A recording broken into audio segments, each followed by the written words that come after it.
Olá, sejam todos bem-vindos a mais uma reunião pública do Centro Espírita Ibirajara. Como estamos num sábado, as nossas reuniões públicas são baseadas nas obras da mentora Joana de Ângeles. E hoje eu quis trazer algumas reflexões sobre Jesus e a atualidade, que é considerado o primeiro livro da série psicológica da mentora, né? Por que eu quis trazer esse livro às nossas reflexões? Bom, semana passada foi a Semana Santa, né? Por mais que tenha sido um feriado católico, tem todo esse movimento, essa simbologia, né, de fazermos Jesus ressurgir, renascer, permanecer em nossos corações. Então, eu quis trazer uma análise nesse livro com uma proposta um pouco diferente.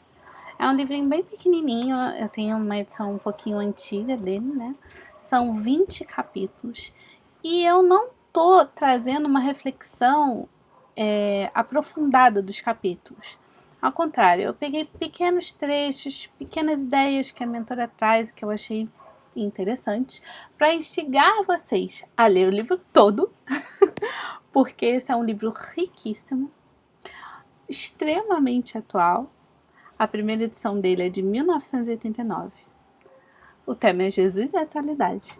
Ele é tão atual hoje quanto foi naquela época, assim como a mensagem do Cristo é tão atual hoje quanto foi há 2000 anos atrás.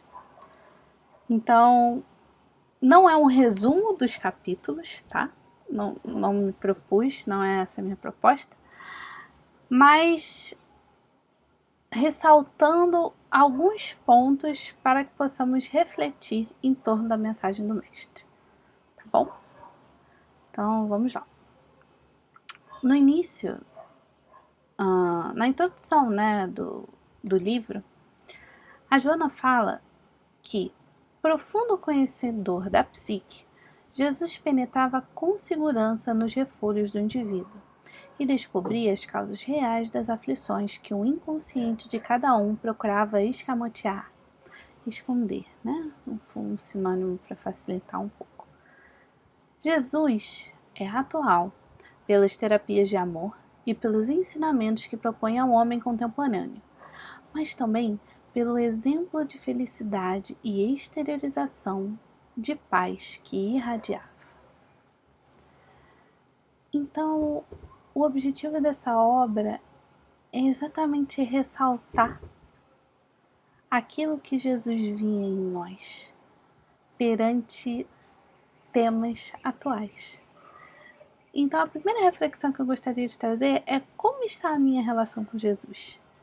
Ele está presente em minha vida? Porque eu acho que a gente tem um mau hábito de só lembrar de Jesus no Natal e na Páscoa, sabe? E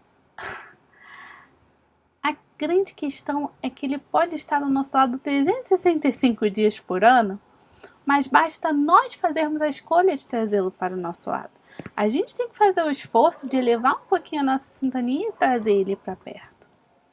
Tem tantas visualizações, assim, tantas preces, tantas vezes que a gente faz, onde a gente traz Jesus para perto, e é tão emocionante, é tão bonito, né? O quanto é importante a gente parar e ter esses momentos de nos aproximarmos do Mestre, para que muitas vezes ele possa nos consolar e nos ajudar nas nossas dificuldades, né? Mas eu que tenho que fazer o movimento de trazê-lo para perto, porque ele está sempre ao nosso lado.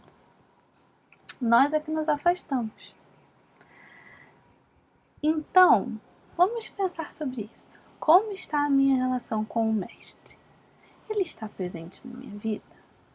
E se por acaso a resposta for não, então a gente complementa. Como eu posso torná-lo mais presente na minha vida? Vai partir de cada um, né? Perdão.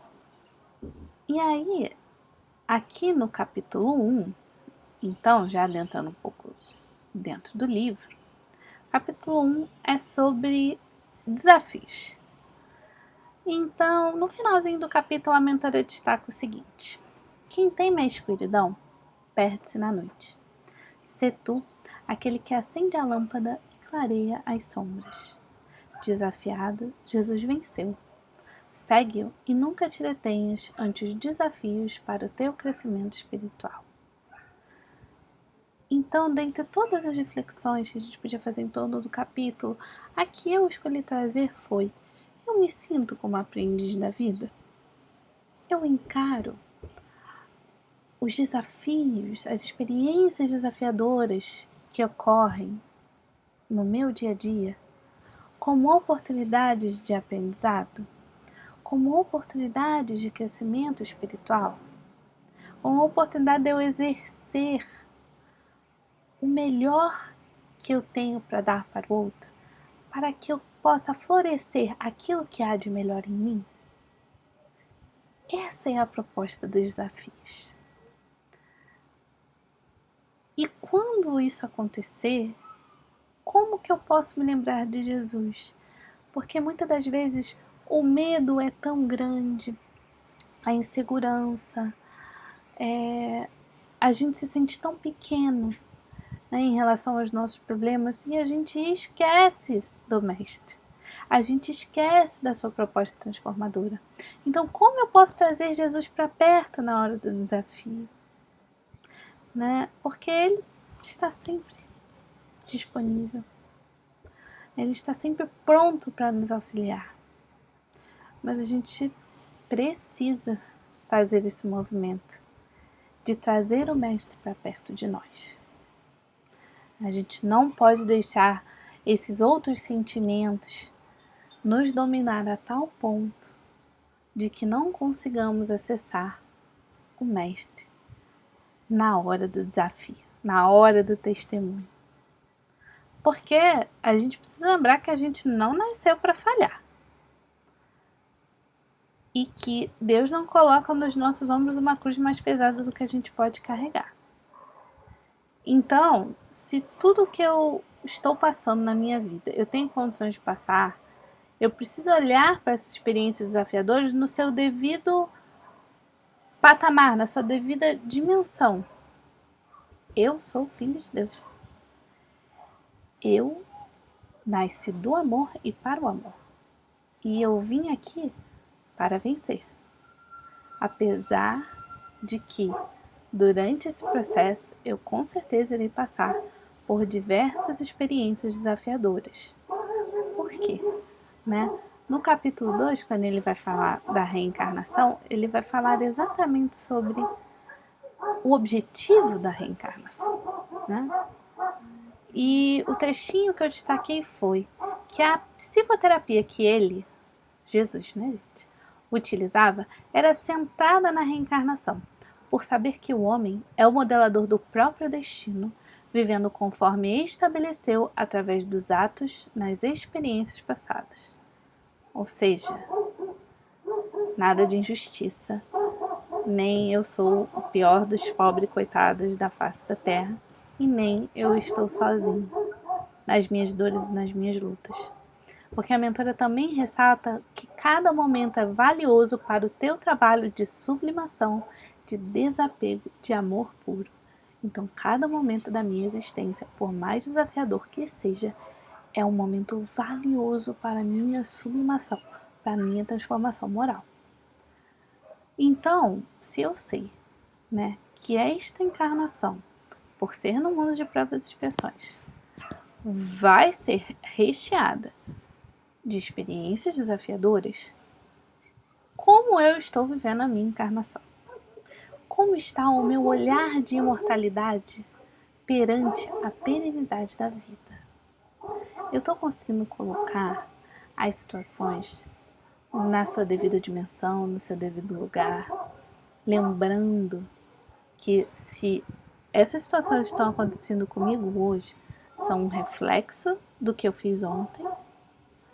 E se eu finalmente conseguir ser bem-sucedido ao passar por elas, o meu amanhã, com certeza, vai ser muito mais leve. Vai ser muito mais recheado desse amor puro, desse amor que Jesus veio nos mostrar. Então, eis a reflexão que eu trago do capítulo 2. No capítulo 3, quando a mentora vai falar sobre Jesus e a humanidade, ela fala sobre Deus. Então, eu destaquei o trechinho quando a mentora fala que igualmente é o homem, Jesus, né, que ela está se referindo com esse homem maiúsculo, que mais se identificava com Deus. Nunca se lhe refere como estivesse distante, ou fosse desconhecido ou temível. Apresenta-o em forma de amor, amável e conhecido, próximo das necessidades humanas, compassivo e amigo. Jesus na humanidade significa a luz que aquece e clareia. Então, para este capítulo, onde ela vai ressaltar tantas outras coisas, eu trago a reflexão de como está a minha relação com Deus. Jesus tinha essa relação tão próxima e a gente vê isso nas passagens do Novo Testamento. Então, se ele nos diz, né, se nosso guia modelo está nos dizendo que Deus está mais próximo do que a gente geralmente o coloca, então como está a minha relação com Deus? A Joana também tem uma outra página muito interessante chamada Recanto Seguro, onde ela fala exatamente dessa necessidade de entrarmos em contato com esse nosso recanto seguro onde Deus se manifesta. A gente fazer esse mergulho interior. Então, se eu fosse avaliar hoje, né, eu sinto que Deus está mais próximo ou mais afastado? E em quais momentos? Porque às vezes também a gente dá uma generalizada nas coisas e em momentos ele pode estar mais próximo e em momentos ele pode estar um pouco mais afastado. Mas a gente precisa olhar, né? Até para a gente perceber se eu quero que ele esteja mais próximo de mim e em quais momentos que eu preciso fazer um esforço maior para isso, né? No capítulo 4, ela vai falar sobre Jesus e amor. E ela ressalta que a figura humana de Jesus confirma a sua procedência e realização como o ser mais perfeito e integral jamais encontrado na Terra, que corrobora com a pergunta 625 do Livro dos Espíritos. Não apenas ministrava-o através de palavras, o amor, tá? Porque eu estou trazendo alguns trechinhos, mas sobretudo mediante atitudes claras e francas, arriscando-se por dilatá-lo especialmente aos infelizes, aos detestados, aos segregados e aos carentes. O amor norteava-lhe os passos, as palavras e os pensamentos. Tornou-se e prossegue sendo o símbolo do amor integral em favor da humanidade. As páginas são muito encadeadas, tá? Então é muito interessante como ela vai reforçando os pontos, né, entre os capítulos. E sendo esse amor, né, tão natural para o mestre, eu acho essa imagem lindíssima, né? Que fala sobre deixar o mestre entrar na porta dos nossos corações, mas a porta não tem uma maçaneta, né? Porque ela só abre por dentro, mostrando novamente esse movimento que a gente precisa fazer para trazer o mestre para perto de nós, para fazer de nós aqueles que vão tão bem dilatar esse amor, fazê-lo florescer, frutificar nas nossas vidas. E ele fala, a mentora fala, não apenas através de palavras, mas mediante atitudes caras e francas, ou seja, bem compreendido, mas sobretudo bem sentido. A doutrina espírita precisa estar integrada na nossa vida. Os princípios e os ensinamentos do mestre precisam estar internalizados dentro de nós e transparecer não só nas nossas palavras, mas também nos nossos sentimentos, nos nossos pensamentos, nos nossos passos, nas nossas ações, nas nossas atitudes. Então a reflexão que eu trago para a gente é como tornar o amor o norteador dos meus passos, das minhas palavras, dos meus pensamentos. Como é que eu posso cultivar essa virtude? Como eu posso fazer escolhas mais amorosas? Às vezes a gente coloca o amor como carta coringa para tudo, sabe? o amor é a cura de todos os males. Não, porque o amor resolve tudo. E resolve mesmo. Mas a grande questão é que a gente precisa transformar esse conceito de amor em ação. A gente precisa fazer escolhas amorosas. E a escolha amorosa pode ser escutar alguém que está precisando, pode ser fazer alguma coisa em prol do outro, disponibilizar o nosso tempo para o outro, pode ser acompanhar alguém, né, numa consulta, num problema, numa ocasião, né? Atitudes pequenas podem ser classificadas como escolhas amorosas e nós podemos fazer escolhas e termos atitudes amorosas todos os dias. Mas a gente precisa estar olhando para realmente perceber quando eu estou conseguindo fazer escolhas amorosas e quando não. Né? E em todos os momentos em que eu não estou conseguindo ainda. Porque eu posso conseguir, mas talvez eu precise com aquela situação, com aquela pessoa, naquele momento, dar um pouco mais de mim para que eu consiga fazer essa escolha amorosa. E aí, no capítulo 5, ela vai falar então sobre tolerância, né? Que também é uma escolha amorosa, que também é um exercício desse amor. E aí eu trouxe o trechinho em que a mentora fala que ele próprio, diante da multidão aflita, equivocada, perversa, insana, ao invés de julgar, tomou-se de compaixão e ajudou-a. Naturalmente, Jesus não solucionou todos os problemas nem atendeu a todos como eles o desejavam. Não obstante, compadecido os amou, envolvendo-os em ternura e ensinando-lhes as técnicas de libertação para adquirirem a paz. Principalmente nesses momentos em que a gente está vivendo, o quanto que a gente tem conversado sobre tolerância, sobre inclusão, sobre diversidade. Então a reflexão que eu trago para vocês é muito simplória, né? Eu tenho sido tolerante comigo e com o outro? Porque a gente esquece que a régua que a gente usa com a gente usa com o outro. O nosso sistema de crenças, ele atua no nosso tratamento conosco e no nosso tratamento com o próximo. O amar ao próximo como a si mesmo vem exatamente daí. O meu sistema de crenças eu uso para fazer o meu julgamento interno é o julgamento perante o outro. Então, por isso que eu vou falar sobre crenças mais tarde, eu não vou adiantar esse assunto. Por isso que eu coloquei a reflexão se eu tenho sido tolerante comigo. Porque muitas vezes a gente também precisa exercer um pouco de tolerância para conosco, né? Nós estamos passando por um momento extremamente delicado. E às vezes a gente não tem essa compaixão conosco mesmo, né? Muito menos com o outro. E a gente falha um pouco nesse processo. Então, eu preciso olhar para isso.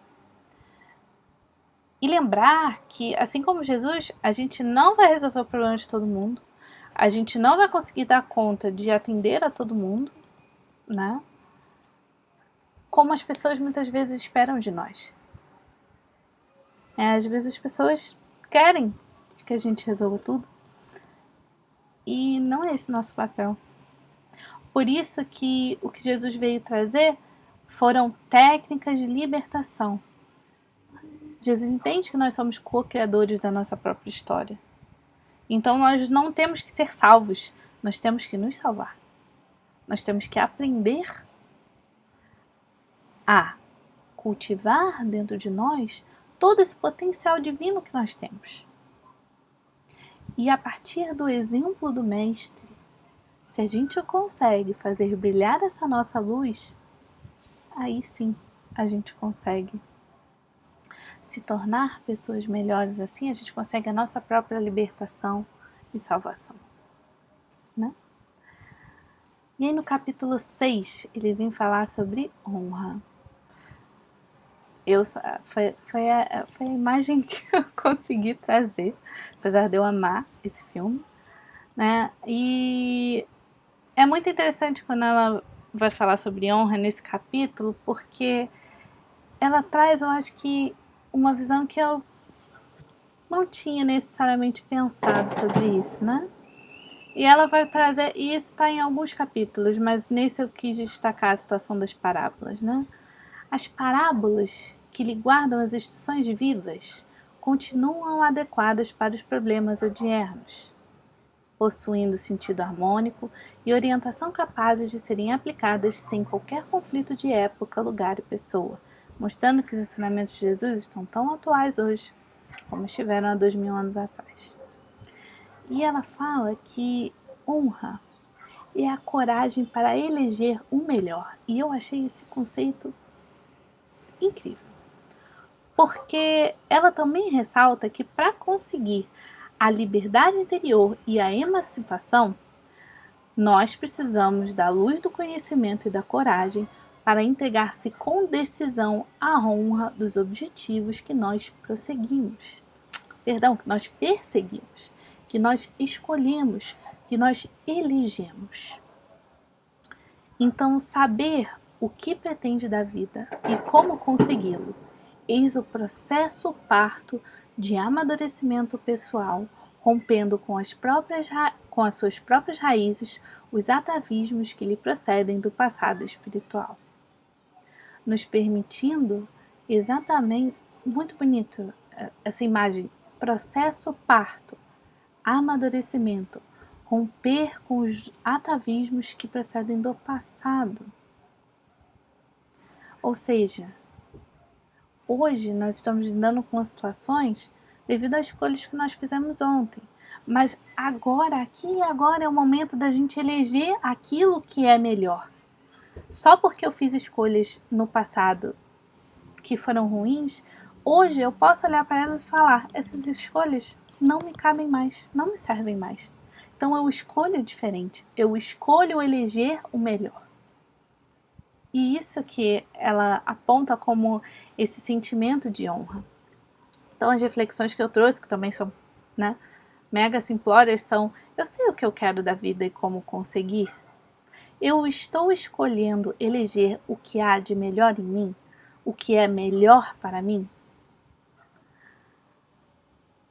A gente para pouco para refletir sobre isso, eu acho, né? A gente vai um pouco da correria, as nossas escolhas muitas das vezes são regidas pelo externo e não pelo interno.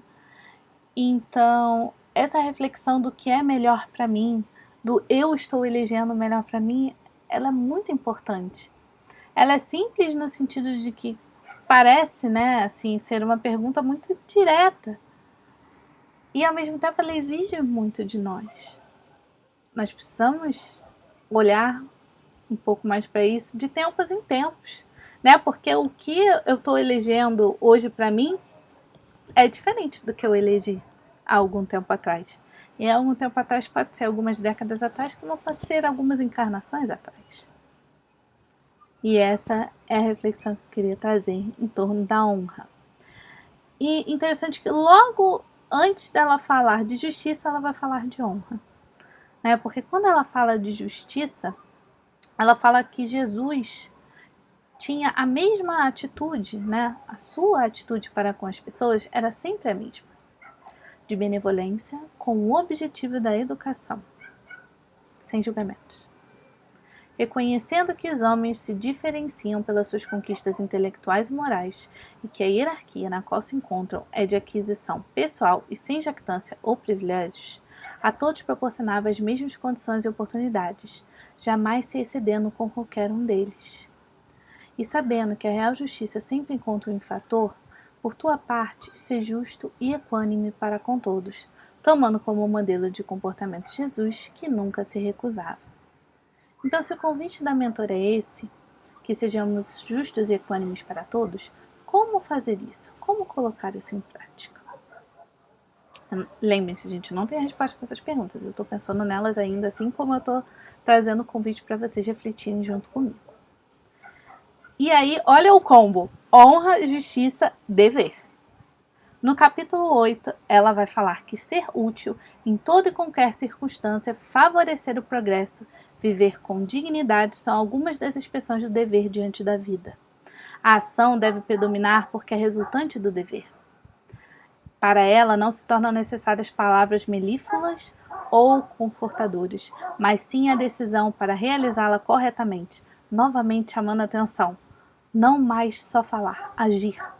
Jesus sempre propõe o dever e a ação. Bem entender a fim de melhor atuar. Simples, direto e extremamente importante. Novamente falando das parábolas, né? Todas as parábolas que ele nos ofereceu estão plenas de ação, sem impositivos externos, antes como resultado de espontânea lucidez da consciência desperta. Jesus, que se originara das estrelas, afirmou ser o servo de todos nós, e assim se fez para que tivéssemos vida e esta em abundância. Então, eu estou agindo com decisão para realizar o que é importante para mim? Como eu estou conseguindo servir ao Mestre Jesus? Como eu estou conseguindo servir nessa seara do bem? Eu estou postergando aquilo que é importante para mim? Porque tudo isso tem a ver com o dever, e com outras coisas que a gente já conversou também. Eu preciso de uma consciência desperta. E é por isso a ideia das reflexões, para que eu possa despertar aquilo que hoje na minha consciência dorme. Quando ela vai falar sobre Jesus e alegria, que é um tema que a gente já abordou esse ano, ela fala que problemas todos os têm, como um imenso universo de apresentação, sob diversas formas. A falta dele geraria, por enquanto, desmotivação para a luta e para o progresso. Seja qual for a razão fundamentada em conhecimentos atuais, deves transformar a bênção que te convida à reflexão e não ao desalento. Sempre ele cultivou a alegria da esperança, a bênção da saúde e a dádiva da paz. O seu foi o ministério de júbilo da transformação do homem e do mundo velhos em uma criatura e sociedade inteiramente novas. Então eu estou conseguindo enxergar os momentos de alegria da minha vida? Eu estou conseguindo cultivar esses momentos de alegria? Tão bonita a imagem da criança, tão entregue, E aí ela vai falar de coragem. E eu, sempre que eu penso em coragem, eu penso nesse convite, de Jesus para Pedro, para andarmos sobre as águas. E é interessante que ela coloca que a coragem deve ser treinada continuamente, vencendo as pequenas barreiras da timidez, dos receios de fracasso, dos complexos de inferioridade, das doenças reais ou imaginárias, fortalecendo o ânimo em cada triunfo e reconsiderando a ação em cada insucesso. O homem de coragem espera, confia e age no momento próprio, enquanto que o temerário faz-se precipitado, impiedoso e irresponsável. Apoia-te nele. Sob tribulação ou fora dela, busca-o. A gente não deve buscar Jesus só nos momentos de dificuldade. Tem coragem de viver, é uma mensagem de ânimo, Então, o que eu coloquei foi o que falta para que eu consiga esperar, confiar e agir no momento certo. Porque eu acho que a resposta para vocês para a pergunta eu consigo esperar, confiar e agir no momento certo, provavelmente é não, junto com a minha. Então, eu quis trazer a reflexão, o que está faltando para a gente conseguir? O que está faltando fortalecer dentro de mim para que eu consiga esperar, confiar e agir no momento certo? E aí no capítulo 11 ele fala sobre decisão, onde a gente sempre vai se queixar dos nossos problemas, ignorar ou tentar desconhecer, e isso ignorando ou tentando desconhecer que nós estamos na Terra para aprender, resgatar e nos reeducar. Olha ao redor e compreenderás o quanto é urgente que te decidas pelo melhor e duradouro para ti como ser imortal que és. Aquele olhar de imortalidade. O momento é este. Deixa-te permear pela presença dele e feliz segue-o. E aí, essa pergunta está dentro do próprio capítulo, tá? O que possuis de real que a morte não te arrebatará e o seguirá contigo. Sobre Jesus e a decisão que realmente possuis. E aí, quando ela fala sobre responsabilidade, né, ela fala que no homem há um forte mecanismo que o leva a fugir da responsabilidade, transferindo seu insucesso para ontem, na condição de indivíduo social ou para os fatores circunstanciais da sorte, do nascimento e às vezes até Deus. Se isso não está claro para você, por favor, estude um pouco mais sobre mecanismos de evasão do ego, porque isso é um movimento claro do ser humano. E aí ela fala que a responsabilidade resulta da consciência, novamente consciência, que discerne e compreende a razão da existência humana, sua finalidade e suas metas, trabalhando por assumir o papel que lhe está destinado pela vida. E aí, como pastor de almas, Jesus fez-se-nos responsável, elucidando-nos a respeito dos deveres, das necessidades reais, dos legítimos objetivos de nossa vida. Então, nesse momento, quando a gente necessita de Jesus, vamos reformular os conceitos sobre a vida e passar a atuar corretamente, dominados pela responsabilidade. A ninguém transfiras a causa dos teus desaires, dos teus insucessos. Dá-te conta deles e recomeça a ação transformadora. E aí o questionamento, né, como não fugir, como não mais esconder, como não mais adiar, e sim assumir as minhas responsabilidades perante a vida. E aí, quando ele vai falar sobre revolução, a revolução que Jesus veio trazer é sobre o amor. Né? Então, o convite da mentora é que a gente rompa com o comodismo, com a autoflagelação, a autopiedade, com o nosso passado sombrio, que a gente faça esse movimento de renascer dentro de nós mesmos. Ela fala que se queres o triunfo real, saia a campo e luta. Abra-te ao amor e ama sem esperar resposta. Difícil. Complexo, mas possível. Não estás sozinho na batalha. Ao teu lado, outros combatentes aguardam apoio. Qual ocorre contigo? Descubra-os e une-te a eles, sabendo, porém, que a tua será a revolução com Jesus e não contra o mundo, a humanidade ou a vida. E aí a reflexão que a gente faz é como nos abrir para o amor. Né? Como que eu posso me abrir para o amor, para essa revolução que Jesus propõe? E como amar sem resposta? Isso aí se alguém descobrir, me avisa, tá? Isso aí realmente é um grande processo em andamento em todos nós. No capítulo 14, a mentora vai falar sobre posses. E ela fala que o apego material muitas vezes nos aprisiona. E verdadeiramente o homem nada possui, nem a si mesmo ou a vida, tornando-se usuário de tudo quanto lhe chega e passa. A descoberta de tal realidade harmoniza-o interiormente, e com tudo quanto é temporário, em trânsito para o que é de sabor eterno, que é a espiritualização. E ela também coloca uma frase que eu achei muito importante: na vida permanece, mas não abusa. Né? Mostrando novamente a importância desse olhar da impermanência das coisas, desse olhar de imortalidade perante as situações. E aí eu coloquei como está o meu apego às coisas e às pessoas, porque muitas vezes quando a gente fala de posses, as pessoas acham que nós estamos falando de grande quantidade de coisas ou grande quantidade de dinheiro, mas a questão não é a quantidade, é a qualidade. Qual o valor que eu dou às minhas coisas? Qual o valor que eu dou ao meu dinheiro? Qual o valor que eu dou às pessoas? Né? Porque muitas das vezes a gente se esquece que a gente também é muito apegado às pessoas. Por isso que a gente tem tanta dificuldade de lidar com a morte ainda. Mais uma reflexão aí pra gente fazer. E quando no capítulo 15 ela vai falar sobre tormentos, ela fala que os tormentos humanos eles procedem da consciência de culpa de cada criatura. E que ninguém está na Terra fadado ao sofrimento ou aos conflitos destruidores. A gente está na Terra para aprender, recuperar e reconstruir. Mas, na ausência do amor-ação, que é a proposta de Jesus, aparece a dor, renovação. Então, ela diz para a gente fazer esse movimento, né, de libertar esses tormentos dentro de nós. E que o amor que se converte em reparação de erros é a eficiente medicação moral para todas as chagas do corpo, da mente e da alma. Então, qual é o caminho que eu estou escolhendo?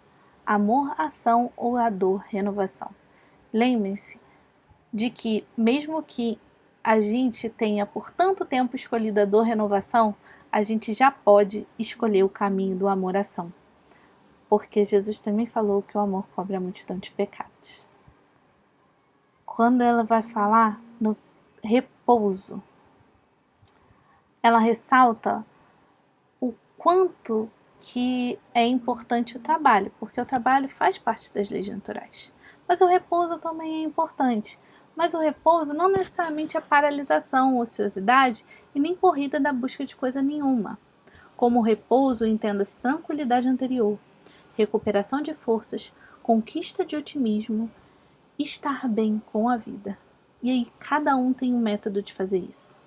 E ela sugere o entrar no quarto, fechar a porta e conversar com Deus, conforme ensinou Jesus ao referir-se à técnica da oração. O quarto é o mundo íntimo e a porta é o acesso ao exterior. Nesse lugar silencioso ouvirás a Deus.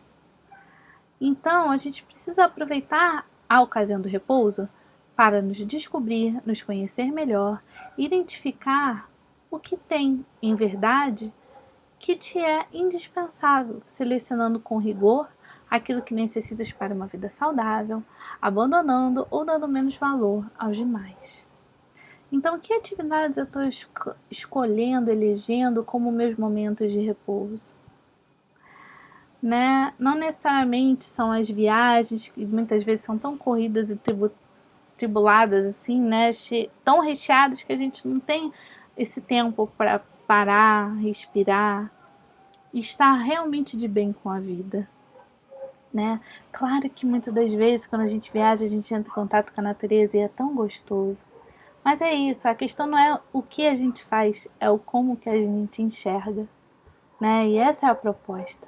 E quando ela fala sobre insegurança, ela já começa falando que segurança na Terra é muito difícil de ser conquistada. Porque a gente está num planeta de provas e expiações, e o processo evolutivo sempre se apresenta existindo árduos esforços nas lutas em que todos devem se empenhar.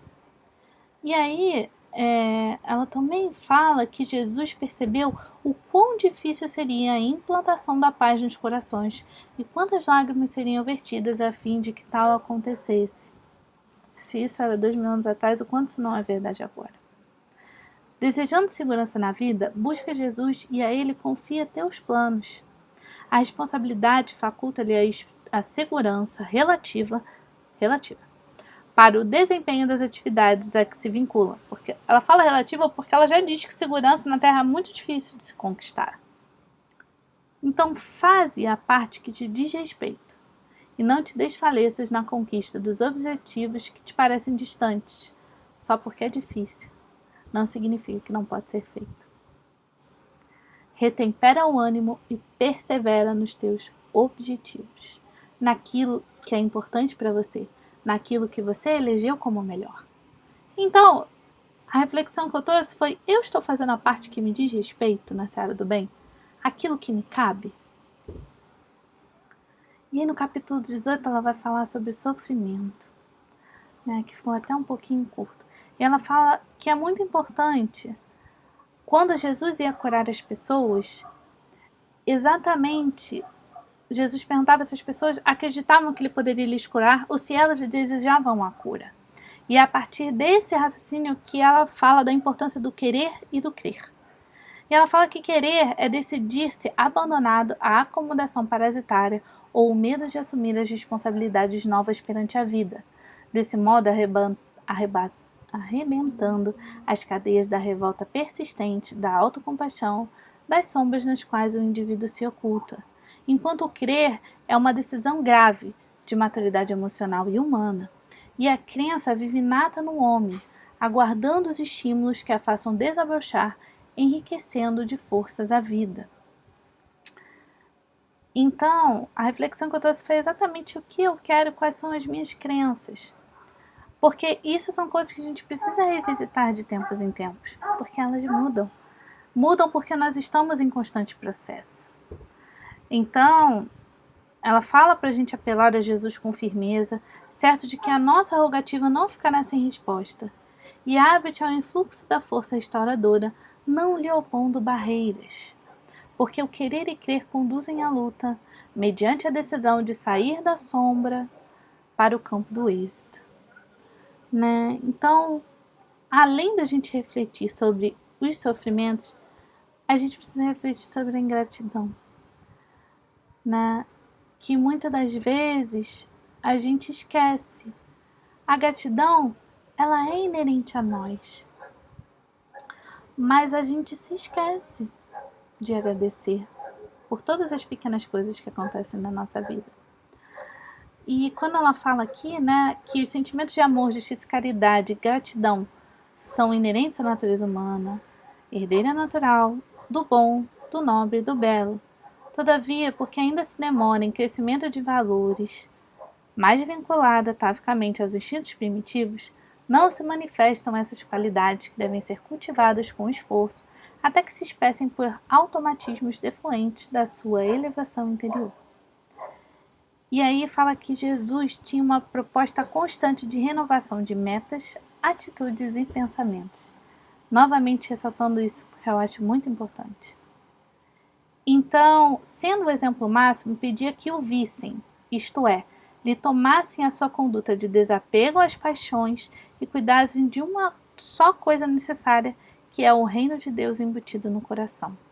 Na busca do mais importante, o seu encontro elimina o secundário, que deixa de ter valor, para aceder ao lugar essencial, que é o necessário. E aí a reflexão que eu trago é como eu estou cuidando da implementação do reino de Deus no meu coração. Como eu estou trazendo a gratidão para a minha vida, para todos os pequenos momentos e para todas as pequenas coisas. A gratidão, como todas as virtudes, ela precisa ser exercitada com frequência, com constância, até que ela possa se manifestar de forma natural, né? Até que ela possa ser um reflexo da nossa elevação interior, como a mentora fala. E aí no último capítulo, que ela vai falar sobre os inimigos, é um capítulo, na verdade, muito interessante, quando ela fala que muitas das vezes a gente acha que os inimigos estão do lado de fora, mas os inimigos mais cruéis, todavia, permanecem no ímbo das próprias criaturas, que os vitalizam com orgulho, egoísmo e o disfarce da acomodação social aparente.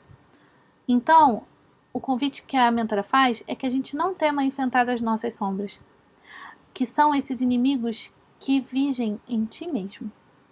Fortalece o ânimo e concentra-te em Jesus, a própria terapia atuante. Deixa que a tua emoção o alcance. Não tenhas medo desses adversários com os quais convives sem saber.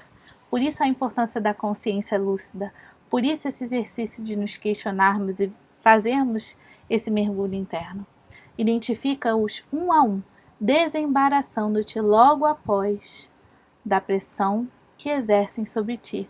Muito interessante essa expressão que ela usa, desembaraçar, porque na visão sistêmica a gente tem um emaranhamento, né? A gente se embola com as pessoas, com situações, né? Então, o convite da mentora é recupera a tua humanidade sendo tu mesmo. O que Deus espera de nós, o que o mestre veio exemplificar é a integridade, a segurança de sermos nós mesmos, né?